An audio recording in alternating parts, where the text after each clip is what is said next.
বাংলা চলচ্চিত্রের এক অনন্য নাম ববিতা। পর্দায় যার মোহময় উপস্থিতি আর অভিনয়ের নিপুণতায় মুগ্ধ হয়েছে প্রজন্মের পর প্রজন্ম।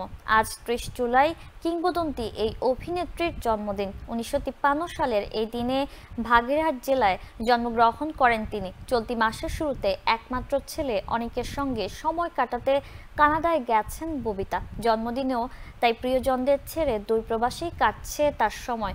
মিস করছেন দেশকে, দেশের মানুষকে। কানাডা থেকে ববিতা বলেন, অনেকের অফিসে আজ কাজ, দিনভর ব্যস্ত থাকবে। এখানকার জীবনযাপন ঢাকার মতো না। ইচ্ছে মতো বেরিয়ে পড়া বা অবসর কাটানোর সুযোগ নেই। তবে সন্ধ্যায় অনেক অফিস থেকে ফিরলে আমরা কোথাও ঘুরতে যাব, কিছু ছবি তুলব, স্মৃতিময় একটা মুহূর্ত তৈরি করব।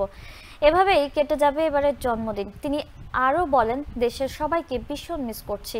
যদি দেশেই থাকতে পারতাম, সবাইকে নিয়ে জন্মদিনটা উদযাপন করা যেত। আমার জন্য দোয়া করবেন, আমিও সবার মঙ্গল কামনা করি।